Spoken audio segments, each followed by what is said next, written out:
In the opening scene of the film, a comely young man takes up the entire frame. His name is not yet known, but Sam, the narrator, refers to him as our hero and then abruptly thrusts the camera toward his face. The camera lurches into motion and clumsily zooms in on the protagonist's countenance. He is a man in his mid-20s, who is gay, but not at all fashionable. He is in turmoil, and his emotions are laid bare as he addresses the camera directly. His voice trembles as he confesses to feeling ashamed. He admits to being torn between loyalty to his long-term partner and the allure of a new and more captivating love interest. His vulnerability is palpable, and he breaks down while speaking. Sam's voice interjects, urging him to release his feelings. The protagonist bares his soul, divulging his innermost turmoil. He makes the difficult decision to drop Jamal Charles and replace him with Todd Gurley in his flex running back spot while also picking up Miami D off waivers. Even Sam is caught off guard by this decision. The scene ends with the camera lingering on the hero's distraught expression, conveying the gravity of his decision and the emotional turmoil he must endure. In the following stirring scene, Henry sits with a female therapist, pouring out his soul about his struggles with food and obsession.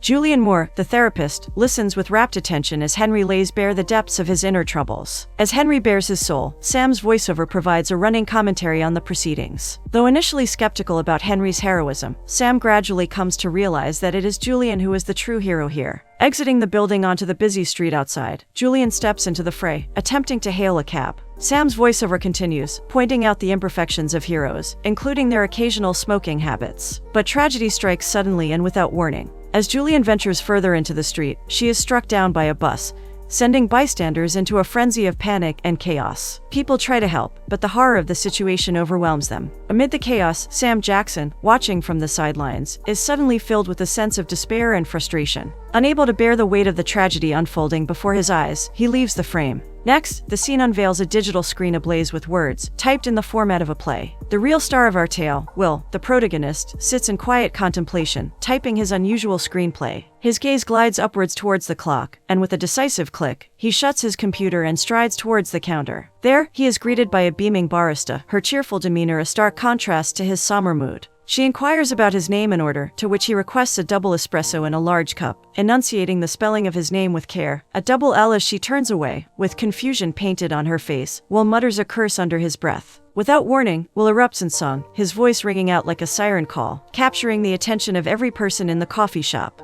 A voice calls out his name, bringing him back to reality as a second barista presents him with his coffee. A small bottle of whiskey appears in his pocket, and with a deft pour, its contents fill his cup. He takes out a bottle of pills and swallows one with a swift motion. Then he continues his melody. The manager strides forward, urging Will to leave, but Will's response is one of biting sarcasm. As he is forcibly expelled from the shop, he keeps shouting and insisting on giving it a chance, since it will grow on him. The narrator reveals that Will has been unwell ever since his wife left him, and the pain of her departure is etched upon his every move. In a bedroom drenched in the golden light of the sun, Abby and Will frolic with a charming mini dog. The sweet melody of Bob Dylan's song fills the air, though Abby harbors reservations about it. She opines that Dylan sounds as if he's suffering, which Will confirms, affirming that Dylan's voice is hardly one of singing. Abby scoffs at his words, calling him a heathen, as the playful dog makes a clumsy leap onto the bed, only to be pulled back by Will and Abby. Will, lying in bed, turns his gaze towards Abby and their furry companion, and it's evident that he's a different person from 6 months ago. His face is unmarred, his eyes sparkle with sobriety, and his features are handsome.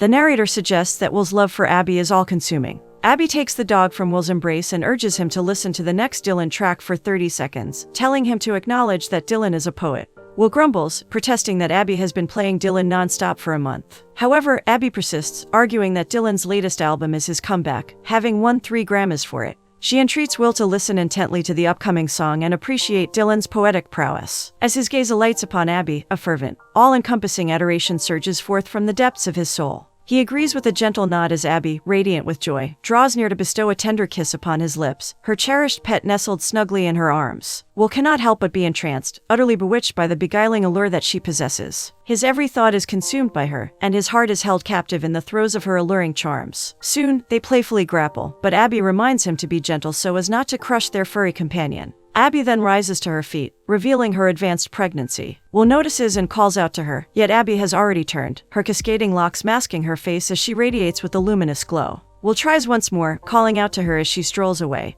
his devotion for her unmistakable in his voice. Will, in his wandering through the streets, finds himself adrift in his contemplation, with music as his sole companion and memories of times gone by as his muse. In his mind's eye, he revisits a bygone era, where the young and vivacious Abby danced with the guy on a dance floor, while Will held 2 beers in his hands, his heart heavy with a weight that was hard to fathom. He watched the two, his countenance betraying neither devastation nor surprise, as his emotions were a tempestuous sea hidden beneath a stoic facade. As the revelry carried on, Will found himself perched on a staircase, a beer in hand, watching the festivities unfold like a distant observer. Abby approached him, and a smile tugged at the corners of his lips without him even lifting his gaze. She sat beside him, and together, they gazed ahead, lost in their thoughts. Abby asked Will a question, one that had been lingering in her mind for far too long, about whether he was going to ask her out on a date or not, to which Will replied with measured words that he was waiting for the right moment. A deep sigh escaped Abby's lips, frustrated by Will's indecisiveness. She stood up, announcing her departure, and Will called after her, his voice filled with a depth of emotion that had been brewing inside him for far too long.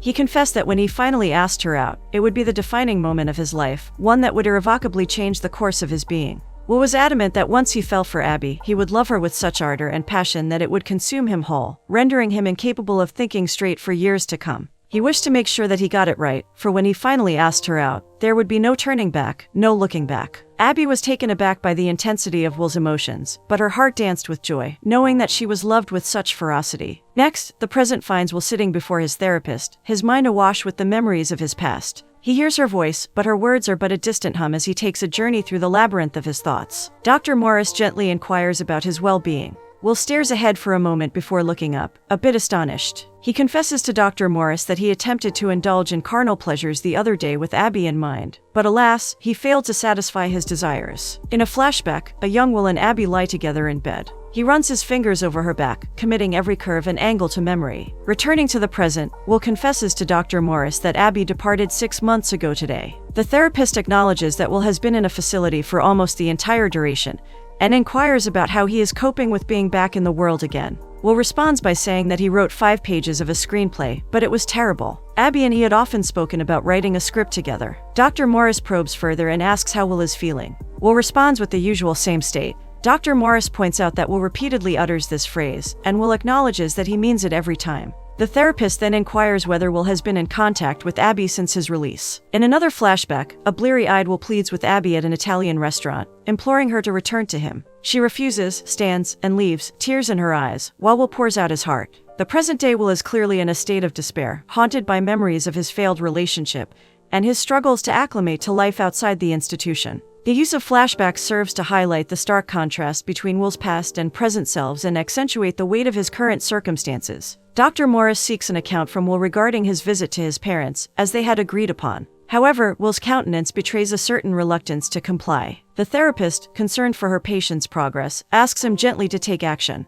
but Will interrupts with a vehement outcry, refusing to carry out the task. A moment of uneasy silence follows, fraught with the tension of unresolved emotions. Will, contrite for his sudden outburst, offers a humble apology to his doctor. But the conversation turns to a subject that torments Will's soul, his sense of purposelessness. Suddenly, as if triggered by some subconscious cue, Will is transported back to a party where he stands with his beloved Abby. They laugh and play games, reveling in the euphoria of young love. Will hits the target, and amidst playful banter, proposes marriage to Abby. But her heart is not quite ready, and she hesitates. Will, ever the romantic, assures her that he will love her in whatever way works best for her. Back in the present, Will is still plagued by the same sense of aimlessness that has haunted him since his discharge. He muses that perhaps he needs to find another way to love Abby, one that works for both of them. And Dr. Morris, ever the sage, encourages him to do so. Then, back to his memory, in a sudden burst of spontaneity, Abby, with infectious energy, suggests that they dance. They join in the revelry, swept away by the joy of the moment. Upon the conclusion of the celebration, Abby and Will find themselves seated together in an uneasy quietude. Will partakes of his cigarette while Abby gazes at him, consumed with a desire to speak. At length, she shatters the stillness, proclaiming her yearning to obtain a dog.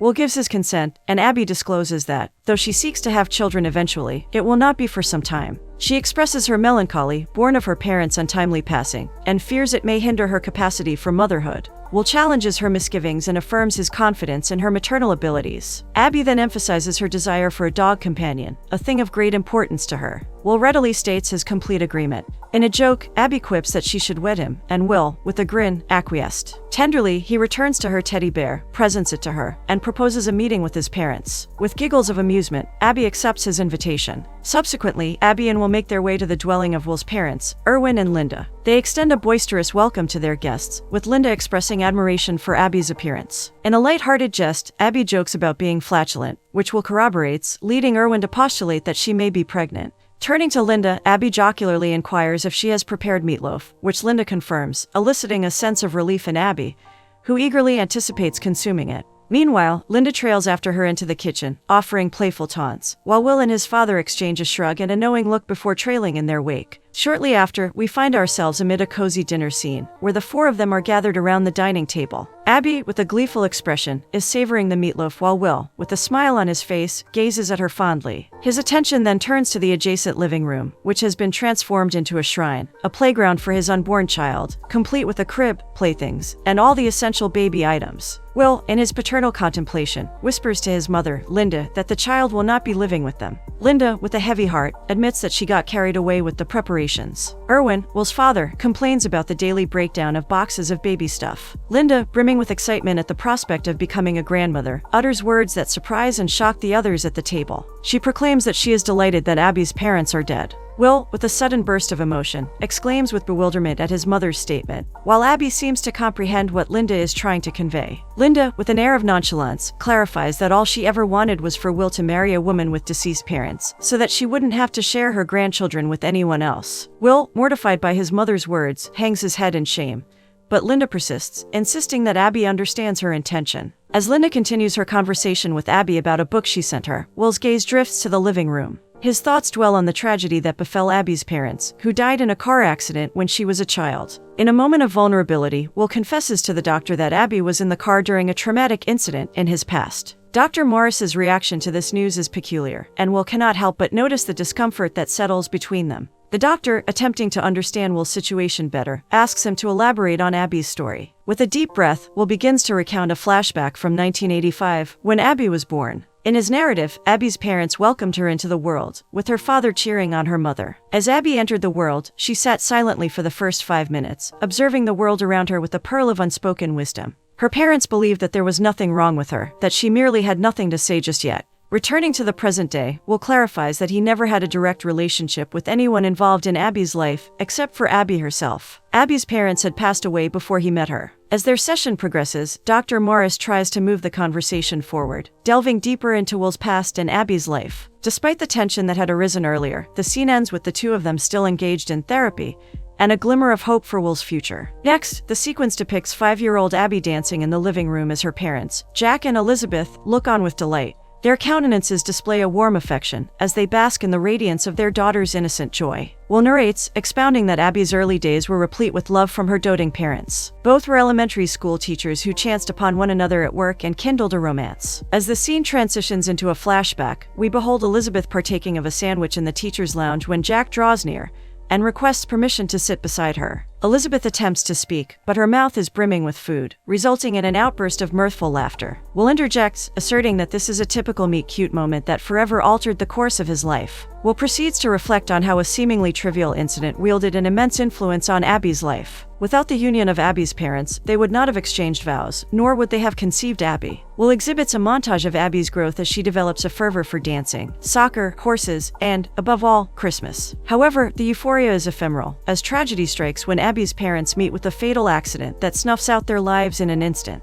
Her father's head is violently severed by the steering column. Subsequently, Abby's life spirals into an abyss of misery. Since her parents did not leave behind a will and her grandparents had already departed, her Uncle Joe was granted custody. Uncle Joe, an ignoble man, subjects Abby to abuse for 6 years until she eventually brandishes a firearm, threatening him before finally shooting him in the knee when she is 15. As the scene concludes, Uncle Joe yowls in agony, and Will ruminates on how one small event can shape an entire life, leading to an unforeseeable and often lamentable fate. In the therapist's office, Will and Dr. Morris find themselves once more. Will's lips curve into a smile as he recalls Abby's tale, likening it to a cinematic masterpiece. He imagines that the young Natalie Portman would have played her with a flair so poignant and captivating. With a nonchalant shrug, Will divulges more fragments of Abby's past. He speaks of her tenacity, her unwavering spirit, and how she carved a path for herself, enrolled in college, consulted with a therapist, and made a friend who became dear to her. His voice was imbued with an unspoken admiration for Abby's fortitude. A flashback ensues, and we witness a young Abby immersed in her studies, surrounded by books. Will, a young man himself, sitting a few tables away, tosses candy her way, and the two engage in a silent food fight.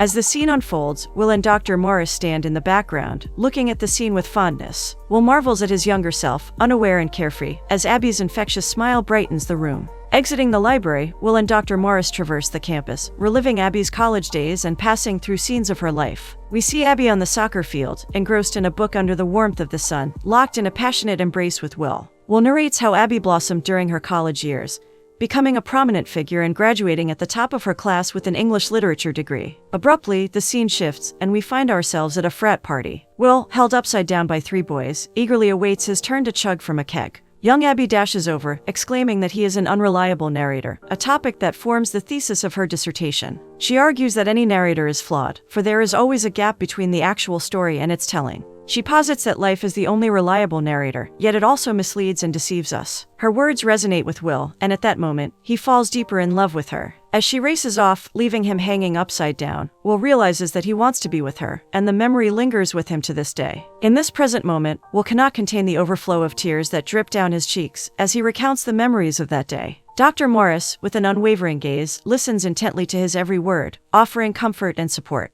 As he speaks, flashbacks of his life with Abby flood his mind, vividly portraying their moments of joy and their struggles through life's changes. Dr. Morris, with a kind and gentle voice, implores him to describe the morning of the day Abby left him. However, his emotions are too raw, and he cannot bring himself to utter a single word. He is haunted by the thought that the morning was not as beautiful as he had initially remembered, and his heart is consumed with feelings of loss and loneliness. Dr. Morris's profound advice resonates deep within him, serving as a constant reminder that his affliction isn't a physical ailment but a profound sadness that permeates his being. She encourages him to open up, let his emotions flow, and share his experiences. With a heavy heart, he begins recounting their heartfelt conversation about the legendary Bob Dylan, the moments of pure joy they shared through laughter, and the unforgettable meal they savored in the warm embrace of his loving parents. Tears cascade down his cheeks as he musters the courage to admit that, despite appearances, he is far from well. As the scene draws to a close, Dr. Morris, with infinite patience, urges him to continue speaking and to describe every minute detail of his marriage. And so, he takes a deep breath and begins once more to paint a vivid picture of his life with Abby, hoping that through his words he may find solace in his grief. The memory of Abby's pregnancy floods his mind, a time of sheer bliss and elation. He recalls how Abby would complain about eating too much, but he would always tease her with his witty remarks. Nevertheless, Will's infectious laughter always brought a smile to her face, and they took a stroll down the streets of New York City, hand in hand, and content. After a while, Abby reveals that the baby is a girl, and Will is taken aback. Abby explains that a nurse slipped up and told her the gender, and she feels guilty for finding out without Will's knowledge. A slow smile spreads across Will's face as he realizes what Abby wants to name their daughter, Dylan. Abby starts crossing the street mischievously, and Will follow suit. Suddenly, screeching tires jolt them out of their reverie, and Abby turns toward the sound. In another scene, Will recounts the events to Dr. Morris, his tears streaming down his face. He recalls the screeching bus, the chaos, and his anguished cries. Dr. Morris tells Will that he has endured a horrific trauma, but he can't abandon his daughter. She survived, and Will should be there for her. Broken and shattered, Will nods, but his heart still yearns for Abby. Dr. Morris questions why he hasn't seen his daughter or visited his parents yet. Will replies that he loves Abby too much and cannot bear to be without her. But as he stands up with newfound determination,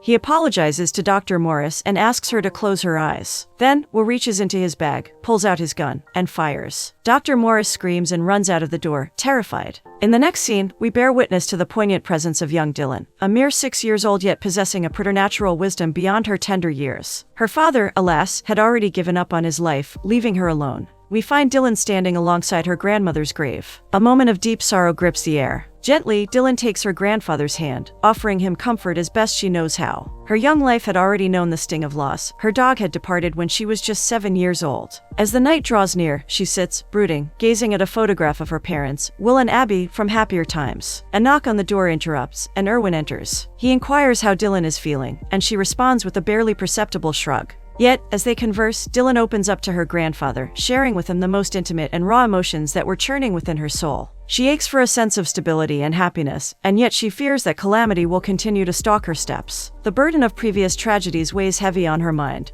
and she fears further heartache may yet come. While she does not speak these words directly, the narrator intimates that if Dylan were to articulate her thoughts at the tender age of 8, they would undoubtedly echo a similar sentiment. She confides in her grandfather, asking him if he too is destined to pass away. Erwin responds with a heavy heart, admitting that he may indeed befall the same fate. Nevertheless, he makes a solemn promise to Dylan to fight to stay by her side for as long as possible. Though not his exact words, he assures her that no more deaths will mar their world, raising his whiskey glass in a toast. In a touching moment, Dylan pretends to hold a glass of her own, clinking it with his, and they take a sip together, both real and feigned at the same time. In the exquisite narrative, the narrator unveils the transformation of young Dylan from an innocent child of 9 into a teenage girl. Puberty overtakes her, leaving her brimming with anger, fear, and confusion. Her transformation is so profound that it sends shivers down the spine of everyone around her. In the following scene, we see Dylan reclining in her bedroom when a knock echoes through the door. Erwin, 10 years her senior, with his glass of whiskey. He tries to talk with Dylan about college, but she dismisses him with a nonchalant gesture. She takes out a pack of cigarettes from her drawer and lights one up. Erwin's face contorts in discomfort, but he still asks for a cigarette. Dylan rebuffs him, warning him of the dire consequences of smoking. Erwin persists, reminding her of the urgent need to talk about college, but she shuns him, insisting they had discussed it last night. Erwin wishes her a happy 18th birthday, offering his whiskey glass to her. She clinks an imaginary glass against his and sips the drink. However, the moment evaporates as she grabs Erwin's real whiskey glass and downs it in one gulp, winking and exiting. Dylan goes to a party where she finds herself amidst the company of her bandmates, ready to enthrall the gathering with her voice. Serenading the room with a tranquil melody, her dulcet tones captivate the listeners. But in a burst of artistic fervor, the song escalates, igniting a fervent frenzy, compelling people to dance in unbridled chaos. Once the revelry ends, the scene unfolds to reveal Dylan engaged in an impassioned liaison with a guy, observed with mirthful eyes by some girls. Amusement plays upon their faces as one among them records the scene on her device. Aware of the prying gaze, Dylan approaches the girl, her stride determined, and swiftly wrests the phone from her grasp, casting it to the ground with force and destroying it beneath her foot. Leaving the scene, she retreats to get a sandwich. The girl, undeterred, follows in her footsteps, entreating Dylan to provide her with a new phone. Initially offering remorseful words, Dylan's temperament quickly shifts, and in an unexpected turn, she unleashes a clenched fist upon the girl, throwing her to the ground, her blows raining down with merciless precision. Satiated by her outburst, she once again takes a sandwich and departs from the party, leaving the victim in her wake. Solitude envelops Dylan as she wanders the streets, shrouded in the darkest hours. Finally, she arrives at the place where her mother, Abby, rests eternally. Seeking solace, she finds respite on a bench, her thoughts transcending reality as her vivid imagination transports her back to the fateful moment of her mother's death. Overwhelmed, her face crumbles, tears cascading like a downpour. And then, as if by some divine intervention, suddenly a bus stops, announcing the arrival of a youthful figure at its door. A child, the young Rodrigo. In the third chapter of this tale, we witness Javier toiling during the harvest season, alongside fellow laborers who are collecting olives from trees. Yet, Javier stands high atop a ladder, whistling a melody while manually sliding olives into his bucket, one by one. All of a sudden, a glamorous pickup truck arrives, and a graceful man in his 40s steps out, greeting his workers. This is Mr. Saxiani, an attractive Italian gentleman who seems to be adored by all those who work for him. As he welcomes each man and shakes their hands, he observes Javier still perched atop his ladder, serenely continuing his task, unfazed by his employer's presence. Later, the story transports us to a breathtaking Spanish villa, offering scenic views as far as the eye can see. Mr. Saxiani is seated at his desk, engrossed in writing, when Javier, covered in dirt from his day's work, enters the room and stands before his boss. Mr. Saxiani invites him to take a seat and offers him a drink, but Javier politely declines. Mr. Saxiani then begins to disclose his upbringing in Italy to Javier, revealing that he is only half Italian and that his father was a possessive and controlling man who met his Spanish mother while traveling as a young man. Mr. Saxiani's father swept his mother off her feet, then moved her away from everyone and everything she cherished. She was pregnant with Mr. Saxiani when she grew older and lived in the Italian countryside. As Mr. Saxiani matured, he and his mother made an agreement that she would teach him Spanish and about his Spanish heritage, but his father would never know. Whenever Mr. Saxiani's father traveled for work, his mother secretly arranged for packages to be delivered from her homeland, containing Spanish food, wines, and treats. They consumed them so swiftly that their stomachs would bloat, always ensuring that they left no trace that Mr. Saccone's father might discover. Sadly, Mr. Saxiani's mother passed away when he was only 16 years old, and as soon as she departed, his father severed all ties with him. He lived in poverty during his adolescence and 20s. During their dialogue, Mr. Sexaini imparts to Javier his personal history, divulging the tragic demise of his father, which left him a man of immense wealth. He articulates that his land, where he cultivates his prized olives, holds great significance to him and is a testament to his mother's tale. With a sense of interest, Mr. Sexaini asks Javier about his diligent work ethic, choosing to gather the olives by hand instead of resorting to nets and rakes. Javier explains his conviction in adhering to traditional methods and avows that his father, a cheerful man who often whistled while he worked, serves as his guiding light.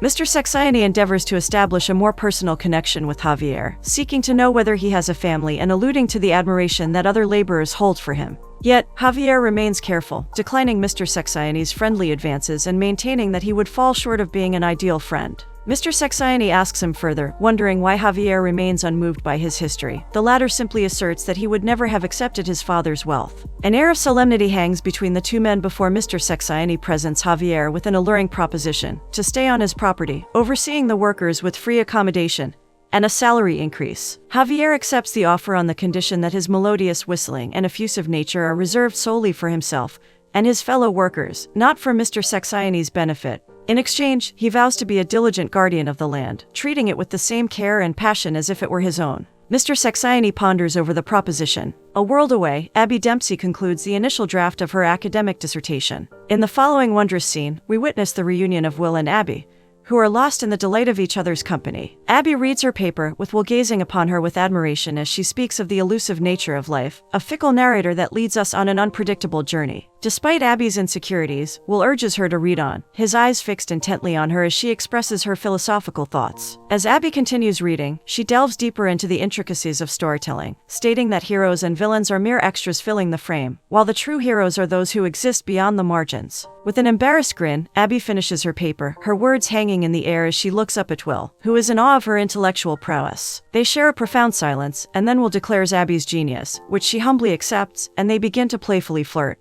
As they tease and frolic, the narrator reveals that Abby's thesis was an utter failure, criticized by her professor for deviating from literary criticism. But as fate would have it, the professor proves her thesis in a twisted manner. In the next scene, we behold the vivacious Javier, skipping merrily through the streets, purchasing a rose, and charming the waitress Isabel. Unaware of life's capricious nature, Javier moves forward with confidence, his eyes set on a goal. Their eyes lock, and they smile in unison, with Javier holding up the rose as Isabel beams in delight. Isabel finishes her shift, and Javier waits for her outside, holding his rose with anticipation. As she approaches, they embrace and kiss with ardent passion, falling madly in love. Javier praises Isabel, and they laugh as they dance. The camera swirls around them, leaving one and picking up the other, symbolizing the fluid nature of life, as they embrace the moment and revel in the beauty of love. Amidst the unfolding events, Javier and Isabel venture forth among a verdant garden, until they find themselves standing before a captivating house. As Isabel beholds this sight, astonishment paints her face, and she inquires of Javier if it is he who will dwell within these walls. In reply, he assures her that this abode belongs to them both. At this poignant juncture, Javier proceeds to profess his ardent love for Isabel. Isabel, taken aback yet ultimately swayed by the depth of his devotion, yields assent to his every word, and their souls intertwine in a rapturous embrace. As the camera gracefully encircles them, the passage of years becomes but a fleeting whisper. The face of Javier changes with each return, his facial hair grows, while Isabel's hair assumes diverse forms. And in due course, the sacred embrace of life blossoms within Isabel's womb. Yet their dance of adoration perseveres, even as her belly swells with the promise of their future. The ceaseless dance continues its course, and within their loving arms, Rodrigo, their precious child, finds solace. At times, our gaze catches the figure of Mr. Sexaini, an observer, through the window. His face occasionally glows with a warm smile, celebrating the couple's bliss, yet at moments, an envious glimmer taints his eyes, betraying unspoken covetousness. In a shift of scenes, we find Isabel immersed in her kitchen, meticulously preparing a meal. A scene unfolds before her gaze, where Mr. Sexaini engages young Rodrigo in playful camaraderie. A gift from Mr. Sexaini, a globe, captures Rodrigo's imagination as he listens, enraptured, to tales of cities afar. The narrator whispers of a fleeting memory, wherein Isabel can no longer discern the start of Mr. Sexaini's visits with Rodrigo, yet their frequency augments. As Mr. Sexaini rises from his seat, he approaches Isabel, humbly asking for an apology for lingering too long. Isabel, in her tender grace, seeks to reassure him of their genuine delight in his presence, and the profound affection Rodrigo holds for him. Mr. Saxiony, bearing his vulnerable scars born of a peculiar upbringing, voices his struggles in unearthing life's most profound treasures. Yet Isabel, with an empathetic wave, dismisses his misgivings, expressing gratitude for his companionship during this intimate chapter of their lives. Abruptly, Javier enters, extending his salutation to Mr. Saxiony. Mr. Saxiony raises the topic of extending the mill. Javier, with heartfelt gratitude, respectfully declines his offering, asserting that their child possesses ample games. Rodrigo's tiny heart is stirred, and his sweet countenance transforms into a face of sadness, reluctant to part with the globe. Ever resolute, Javier insists that such a grand gesture is too extravagant, and he returns the gift to Mr. Saxiony. In earnest, he expresses the fact that should the need arise, he should call for Javier with only a message. Thus, like a gentleman, Javier guides Mr. Saxiony away, casting a lingering gaze upon Isabel, who manifests a tempest of fury and shame within her countenance. The narrator, ever a perceptive observer, reveals that Javier is a man of simplicity, yet not devoid of sagacity. On this day, his mind begins to weave plans, envisioning a familial trip to a destination he recently discovered that Rodrigo yearns to visit.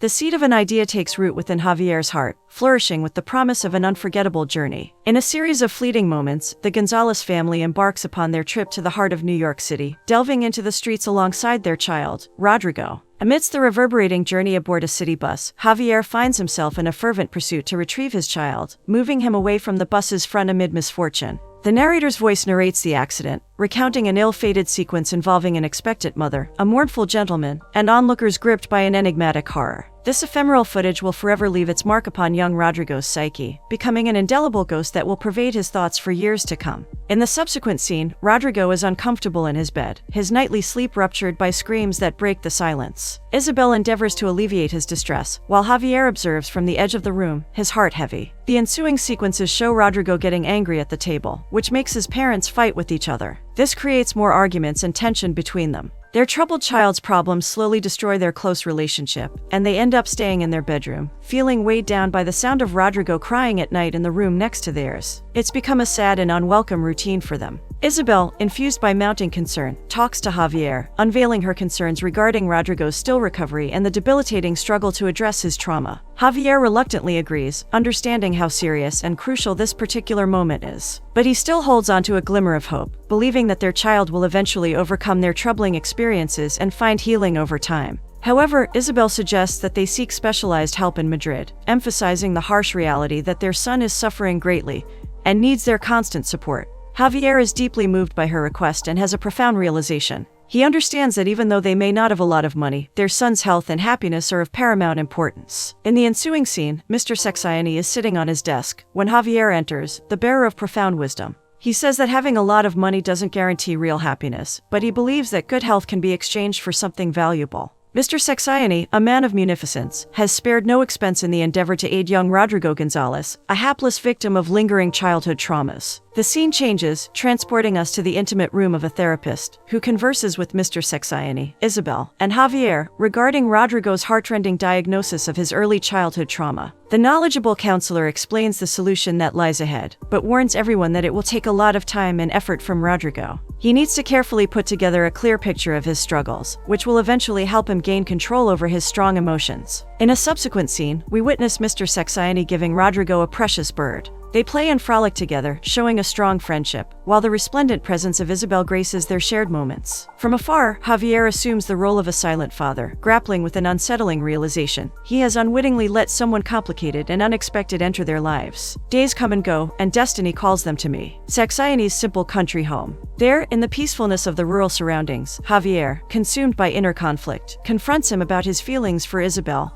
and Rodrigo. Mr. Saxiony, speaking honestly and with noble intentions, acknowledges the constant pain of loneliness and its fragility. However, Javier, using sharp accusations, compares Mr. Saxiony to his father, delving deep into his very essence. Left heartbroken and wounded, Mr. Saxiony promises to withdraw from their lives, his face clouded with sadness. Sadly, Javier, stubborn in his disagreement, abruptly leaves, leaving Mr. Saxiony bewildered, his mind filled with doubt and despair. The once cozy kitchen now holds a thick air of tension. Javier sits, his eyes glued to a bottle, lost in thought, while Isabel makes her entrance. Isabel notices the suitcase next to him and wonders aloud why he hasn't retired to their bed. Javier, taking a deep breath, drops a bombshell on her, declaring his departure. The furrow on Isabel's brow deepens, and she demands an explanation for his sudden decision. Javier, stepping towards her, states how he can see the way she looks at Mr. Sexayani, and how it's killing him inside. Isabel, shaking her head in disbelief, dismisses his accusations, calling him drunk and jealous. A heart-wrenching dialogue ensues between the couple, with Javier mentioning how Mr. Sexayani had helped their son when he couldn't, leaving Isabel speechless. Isabel, in a fit of rage, slaps him across the face, her frustration getting the better of her. Javier tries to explain himself, but Isabel interrupts, accusing him of giving her away to the other man after everything they've been through. Javier counters by saying that she deserves more, leading to Isabel telling him that he doesn't get to tell her what she deserves. The couple's heated discussion escalates, with Javier challenging Isabel to look him in the eyes and say that she would have a better life with him than with Mr. Sexayani. Isabel steps up, looking deep into his eyes, and says that she would have a better life with him, but it's too little too late. They both realize that their love story has reached its end. In the following scene, Isabel breaks down and turns to Mr. Sexayani, seeking solace. But then, with newfound determination, she stands up, declaring that her son is all she has. She admits that she doesn't care what he becomes, as long as he finds his worth. She implores Mr. Sexayani to help her son find his way, and he agrees. As the narrator ponders the fleeting existence of heroes, it becomes clear that love has the power to shatter even the most unyielding connections. The atmosphere is filled with doubt, yet amidst it all, Rodrigo Gonzalez stands as the only exception, a genuine hero. At the dawn of the day, young Rodrigo, a mere child of 9 years, opens his eyes and puts on his simple sneakers, which lovingly embrace his feet. The scene effortlessly transitions to a picturesque sight of Rodrigo, traversing the verdant expanse of olive trees, his countenance adorned with joy, as if he were but a carefree child. Amidst the towering arboreal sentinels, he moves with unrelenting vigor, his agile body swiftly weaving to and fro. Watch as he runs, witnessing a remarkable transformation, symbolizing the growth of young Rodrigo and the unstoppable flow of time. Within the realm of the 4th chapter, Rodrigo finds himself, with bated breath, returning to the house that holds his heart captive. There, he encounters Mr. Sexayani draped in melancholy, his countenance heavy with the weight of sorrow. Mr. Sexayani imparts to Rodrigo the sad news that his beloved mother has given into illness. Yet, despite all the challenges, he pledges his utmost efforts to heal her and secure the finest treatment for her. In the ensuing scene, we witness Isabel, Rodrigo's mother, going through chemotherapy. Her face is greatly affected by the distressing effects of her illness. She is a mere shadow of her former self, suffering in pain. Swiftly, the narrative shifts, and there stands Rodrigo, now a young man, displaying the first signs of manhood with a small beard. His hands diligently pick the olives, as his father once did, one by one, tenderly placing them within a container. Gazing from afar, Mr. Sexayani approaches and signals for Rodrigo to come closer, for Isabel yearns to lay eyes upon her son. Standing poised at the entrance, Rodrigo casts his gaze upon the sight that lies before him, only to be struck with astonishment.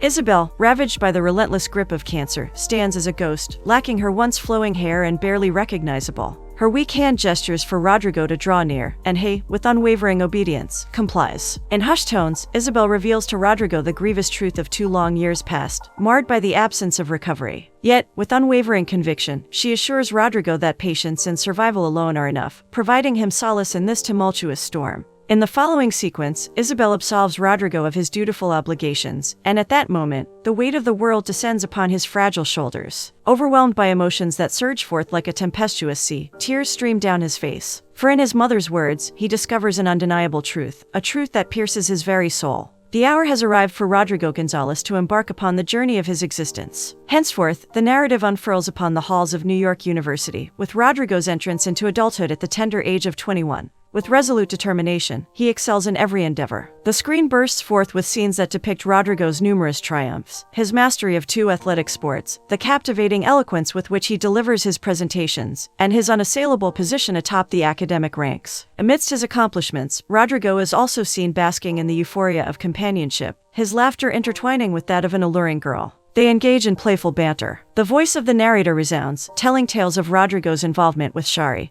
who, through her very presence, breathes vivacity into his world. With seamless grace, the scene transitions to an intimate scene of Rodrigo and Shari, their bodies reclined on a bed. As Shari speaks, Rodrigo stifles a laugh, their shared mirth blossoming into a tender kiss. The voiceover of the narrator elucidates that while Shari may not have been Rodrigo's great love, she gives him the gift of companionship. At this point, the pursuit of true love assumes a secondary role in Rodrigo's life. In a room hushed and dim, Rodrigo, filled with heartfelt ardor, takes his place beside his mother's bed, recounting tales of his stay in New York and the collegiate events that adorned his days. Tenderly, he shows her a cherished image of his girlfriend, Shari, unveiled on his handheld device. In the following sequence, Rodrigo awakens from sleep, his body comfortably nestled next to Shari. With a focused gaze, Rodrigo observes Shari before reluctantly proceeding with his preparations. Awakened from her rest, Shari inquires about his intended whereabouts, prompting Rodrigo to reveal his plan to engage in a short run. In a moment of profound declaration, Shari imparts the news that she is pregnant, eliciting within Rodrigo's world a tempest of emotions. Shari, with the boldest candor, espouses her yearning to try Vietnamese food.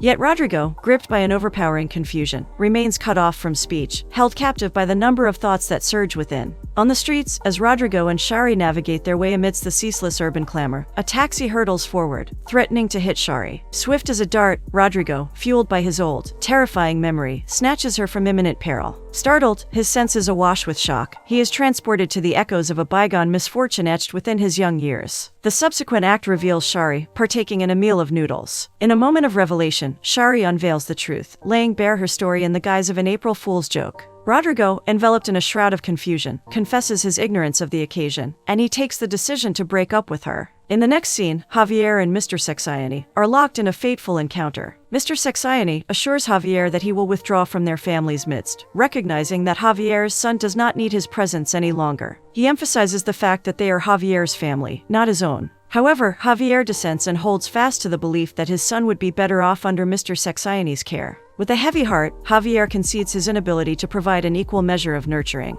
and support, having already lost his wife despite her denial. Determined not to further complicate matters, Javier resolves not to return, yet asks for a single favor. Mr. Sexayani, a wordsmith by nature, accedes to Javier's request, pledging to keep him updated on those he once forsook but still cherishes. Isabel, Javier's wife, gazes upon him in astonishment, her eyes welling up with tears. Javier, moved by the sight, approaches her bedside, opposite Mr. Sexayani. He seats himself, his voice cracking, as he greets her, bidding hello to his beloved wife. Isabel, overcome with emotion, weeps and reaches out to clasp Javier's hand. With her other hand, she extends a farewell gesture to Mr. Sexayani, the two men who loved her. In the subsequent sequence, Rodrigo, disheartened by his breakup, enters his room. The ring of his phone betrays the arrival of devastating news. His mother has passed away. Over the ensuing hours, we bear witness to Rodrigo's process of mourning. He weeps, paces, sits, contemplates, and laments. He rises abruptly, wears his running shoes, and embarks on a fervent sprint, seeking solace in the act of putting one foot before the other. Relentlessly, he runs, striving to outrun the grief and anguish that attack him.